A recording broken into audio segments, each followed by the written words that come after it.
ان کو کہنا چاہتا ہوں جو حضور نبی علیہ الصلوۃ والسلام سے نعوذ باللہ بغض رکھتے ہیں، کرتے رہو جو تمہارے بس میں آتا ہے۔ آؤ ایک دفعہ محمد الرسول اللہ کی تاریخ اٹھا کر دیکھو، محمد الرسول اللہ کا اتہاس اٹھا کر دیکھو۔ مکہ کی روئے زمین پر پیدا ہوئے، یتیم پیدا ہوئے، کچھ ساز و سامان نہیں ہے، کوئی بادشاہی نہیں ہے، کوئی دولت کے انبار نہیں ہے، کوئی بڑی برادریاں ساتھ میں نہیں ہیں، کوئی ساتھ میں بڑے بڑے لاہو لشکر نہیں ہے، لیکن روئے زمین اس بات کی گواہ ہے کہ جس مکے میں محمد الرسول اللہ کو تکلیف پہنچائی گئی، آج وہ مکہ محمد الرسول اللہ کے بیت اللہ کی عظمت کے ساتھ پوری دنیا کے مسلمانوں کا مرکز ہے۔ محمد الرسول اللہ کو جن لوگوں نے مٹانا چاہا تھا، آج دنیا ان کو نہیں جانتی۔ دنیا اگر کسی کو جانتی ہے تو محمد الرسول اللہ کو جانتی ہے۔ نبی علیہ الصلوۃ والسلام کے خلاف آج تک دنیا میں جن لوگوں نے سازشیں کی ہیں، ان میں سے کوئی ایک کامیاب تو دکھاؤ بھی، فلاں کامیاب ہوا۔ کیسر و کسریٰ نے سازش کی، وہ ناکام ہوئے۔ فرانس نے سازش کی، وہ ناکام ہوئے۔ برطانیہ نے سازش کی، وہ ناکام ہوئے۔ پرویز نے سازش کی، وہ ناکام ہوئے۔ کوئی ایک دکھاؤ تو صحیح تاریخ میں کہ فلاں بندے نے محمد الرسول اللہ صلی اللہ علیہ وسلم کے خلاف نعوذ باللہ زبان درازی کی تو وہ کامیاب ہو گیا۔ کامیاب اس لیے نہیں ہوتا کیونکہ رسول اللہ صلی اللہ علیہ وسلم کی شان کے خلاف نعوذ باللہ بولنے والا جھوٹ بولتا ہے، اس کی باتوں میں سچائی نہیں ہے، اس کی باتوں میں صرف دشمنی ہے، بغض ہے، کینہ ہے، عداوت ہے مسلمانوں کے ساتھ، اس کے علاوہ کچھ نہیں ہے ان کے پاس۔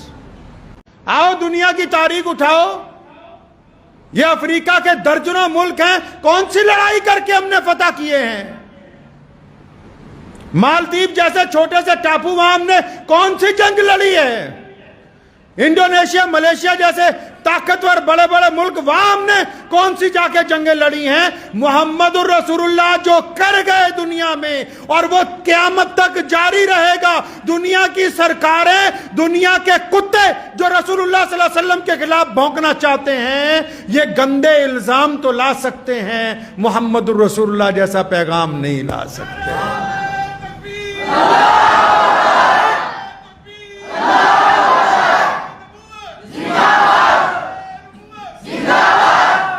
دنیا کو تکلیف اس بات کی ہے کہ رسول اللہ یہ کیوں کہتے ہیں کہ گورا اور کالا ایک برابر ہے۔ دنیا کو تکلیف اس بات کی ہے، سرمایہ داروں کو، کہ رسول اللہ یہ کیوں کہتے ہیں کہ امیر اور غریب ایک صف میں کھڑا ہو کے نماز پڑھے گا۔ دنیا کو تکلیف اس بات کی ہے کہ رسول اللہ نے یہ کیوں کہا کہ کالا حبشی اور گورا انگریز مسلمان سکے بھائیوں کی طرح ہیں۔ دنیا کو تکلیف اس بات کی ہے کہ رسول اللہ نے کہا کہ تمہارا پڑوسی چاہے غیر مسلم کیوں نہ ہو، اس کو اپنے بھائیوں کی طرح حق دے دو۔ دنیا کے پیٹ میں درد یہ ہے کہ یہ ایسے رسول آئے کہ انہوں نے چودھریوں کی چودراہٹ ختم کر دی، انہوں نے بڑے بڑے ترم خاؤں کی جو اپنے آپ کو کہتے تھے کہ ہم دوسرے انسان کو برداشت نہیں کرتے تھے، صف کو ایک ہی صف میں لا کے کھڑا کر دیا۔ اب جو انسانوں میں برادری واد کے چاہوان ہیں، جو انسانوں میں امیری غریبی کے چاہوان ہیں، جو انسانوں میں یہ چاہتے ہیں کہ فرق کیا جائے، جو آج بھی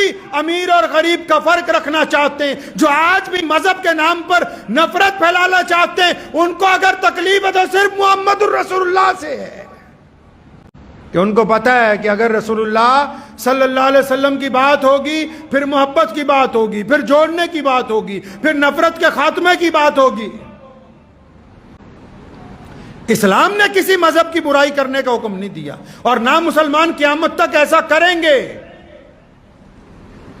ہم تمام باتیں برداشت کرتے ہیں، کوئی مسجد کی بات ہو، نماز کی بات ہو، کہیں روزے پہ تنقید کی بات ہو، کہیں لباس پہ تنقید کی بات ہو، کہیں داڑھی پہ ہم تمام باتیں برداشت کرتے ہیں، کوئی اتنا بڑا مسئلہ نہیں ہے۔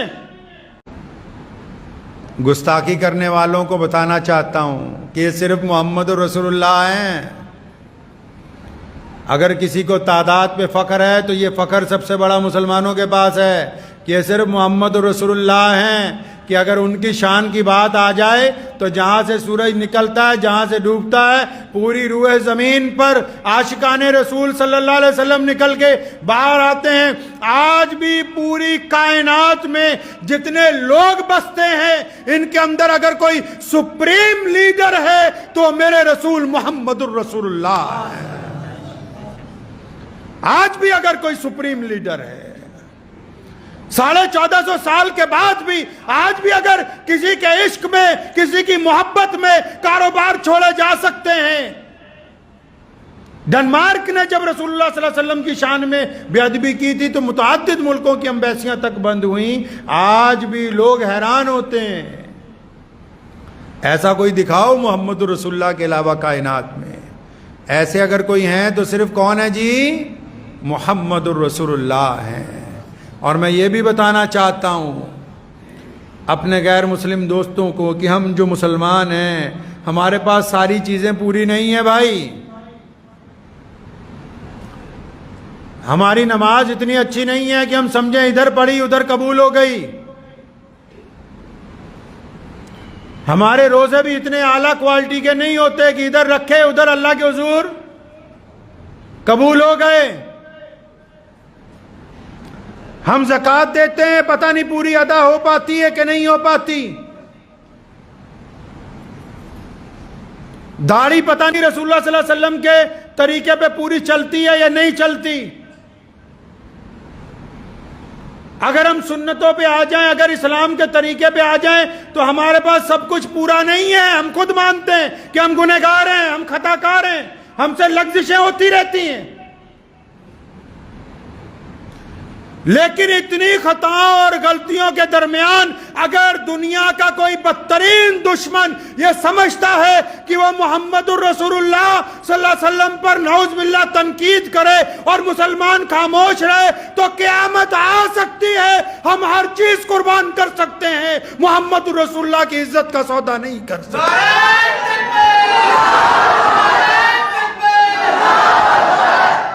ہمارے پلے ہے ہی کچھ نہیں اس کے علاوہ جی۔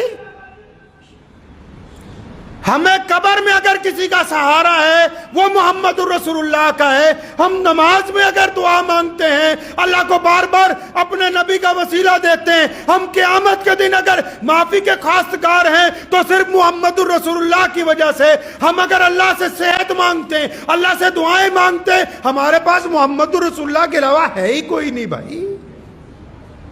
اور تم سوچتے ہو کہ ہم سے نعوذ باللہ ہمارے نبی کی ناموس عزت چھین لو گے تو اپنے دماغ سے خام خیالی نکال دو۔